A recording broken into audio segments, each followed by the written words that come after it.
What was the best you have no power here moment you have ever seen? I used to work for a super cunty manager when I worked at McDonald's. This guy was horrible to us. He was constantly bullying us, shit talking us to customers, and doing everything in his power to make us miserable. Well, so many people complained about him that he ended up getting fired. New manager was great. He was super chill and understanding with us all. A couple weeks after he took over, the old doucher bag comes in and starts talking about how terrible the store looks, how our service is shittier than ever, and how much this store needs him. The new manager looked at him and said if you don't leave, then the cops are gonna make you. When the doucher bag didn't move, new awesome manager stuck to his guns and called the cops. The doucher bag is no longer allowed on any McDonald's property in the city and has a restraining order against him. I grew up around a mother with dissociative disorder as well as narcissism. She was addicted to opiates as far back as I can remember and would do anything to get them, and I mean anything. Growing up, it wasn't rare for her to have a tantrum during one of her highs and beat the shit out of me, break me down by picking apart every little thing she knew I was afraid or self-conscious of, and actively sabotaged my relationship with my father and siblings. She would be up for days at a time, pass out standing up with her eyes glassed over and back hunched, and when she festered once again start moving and otherwise destroying everything in the house. There were times where I'd leave and the house would be clean and come home and it would look as though a pissed off tornado had run through the house. That is broken glass, animal feces, dirty clothes, roaches, empty pill bottles, ground up pill residue, and other miscellaneous things littering the house. On particularly bad nights she would hallucinate, and during those times it wouldn't be uncommon to find pools of her blood on the ground from running through glass. I remember being up for days at a time because her and my father would scream at each other for days at a time without stopping, actively trying to get me to pick one side or the other, even if it meant barging into my room at 4 AM to begin their screaming match where I could watch. She manipulated me, abandoned me at times in the middle of nowhere when she'd meet up with her various sugar daddies. She was still with my dad during this and never once apologized during her brief moments of mental clarity. If anything, she would blame everything but herself. In her mind she was infallible. Money was always a big issue since she couldn't work in such a state. She sold some of her pills, yes, but ultimately those funds were used to buy more drugs anyway. Because of this, we were homeless frequently, without power and water for literally years at a time, and barely ever had any food. It was almost every night I went to sleep with the only thing I'd have eaten that day being a school lunch. On weekends, sometimes I didn't eat at all. The rest of my family had no clue this was happening. During the summer, when I was 16, my aunt, whom I hadn't talked much with since I was a lot younger, got in touch. She asked if I'd like to come to stay with them in Texas for a few weeks during the summer. Of course I said yes, and I was absolutely ecstatic. I didn't bother asking my parents, since I'd be very much surprised if they even noticed I was gone, so they were unaware. My aunt drove up all the way to Iowa and stayed the afternoon with us.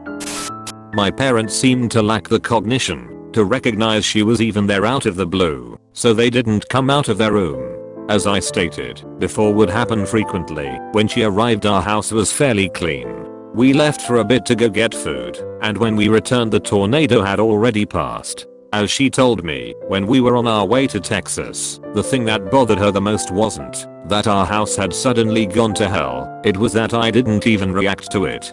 Instead, I tiptoed around the debris and started packing my things without a word.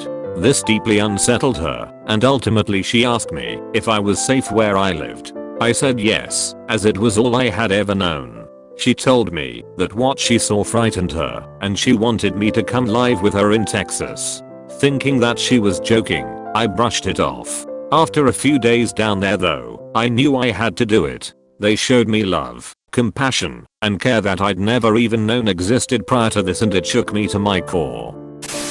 So we decided I was going to get emancipated from my parents and move in with them. Ultimately, this involved sitting in a courthouse across from my parents and their lawyer. The judge asked why I wanted to leave, and I explained the above. I expressed the love and compassion I'd experienced for the first time in my life, and that I wanted to For once, live in peace." Their lawyer rebutted, "To me, it seems as though you have no respect for your parents. Is it because of their financial situation? It looks as though you're attached to the perks of living in a family that makes a reasonable amount of money, and not that you want to leave because they are unfit parents." My mother and father joined in, hooting and hollering, actively trying to break me down as they have so many times before.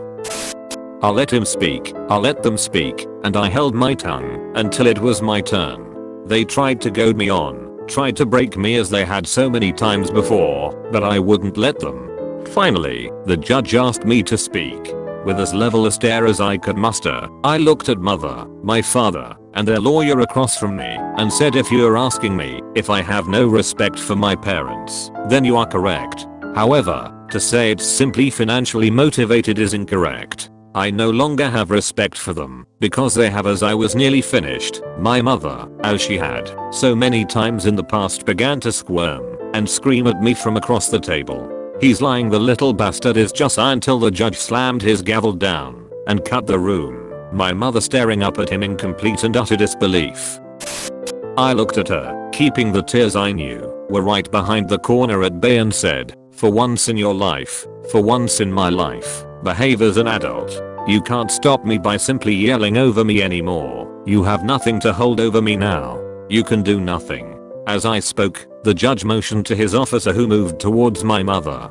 Her expression still frozen in complete bewilderment as the officer aggressively told her to get up out of her chair and escorted her out of the room. The judge looked to me, my aunt, my father, and his lawyer with one sweeping glance and then spoke. "I'm sorry that you have had to deal with this for so long, young man. There's nothing more that you or anyone else needs to say. You deserve to live a normal life as a normal kid, and it's obvious to me now that your parents are unfit to produce that kind of environment. You will go back to Texas with your aunt, and we will regularly have our social workers in touch to check in on how you are doing. Make the most of this second chance. Good luck, young man." Adjourned. Though the bang of his gavel was the only noise that permeated the room, all I could hear was the ringing in my ears. My father and his lawyer were escorted out of the room, and the tears I had held back all this time came gushing out like a tidal wave. It's been 7 years since that day, and I'm happy to say that I've managed to grow up and become a well-adjusted adult. I have a great career, great friends, and an amazing girlfriend. I've been in therapy ever since we got back to Texas, and I no longer have trouble sleeping or terrible bouts of anxiety and depression as I used to. I worked for 8 years servicing communications equipment on site. 5 of those years were as the department manager. When oil was found in our area, we got so busy we could barely even think. Most of my team were pulling 12+ hour days 6 days a week, and we were struggling to hire people quick enough. One day, the CEO texted and said he hired an assistant manager for me, which was something I desperately needed. I was dirty as hell from my previous job and swung by the store to pick him up and take him to one of our sites where he would be doing paperwork. The moment he got in the truck, he immediately started talking shit. He started telling me about how everything we were doing is f***, and the department manager was a total moron, and he would have my job within a few months. I just sat and mostly listened. He obviously didn't know shit about my industry, and every time he would say something wrong, I would try to politely correct him, and he'd either backtrack or insist that I was trained wrong. When we got to the site out in the middle of the West Texas desert, he complained about the layer of dust on everything and ordered me to clean up the entire site. When I sat down at my desk, the guy continued to bitch my ear off about everything that was wrong and chastised me for sitting down at my desk when he told me to clean up the site. So I called for a taxi, filled out a notice of termination, and handed it to him. He looked absolutely shocked. Then he defiantly protested that only CEO could fire him. I said, "In my name, right?" He sheepishly nodded. So I stuck my hand out for a handshake and introduced myself. I can teach anyone how to service equipment, but I don't have a clue how to teach someone to not be an asshole.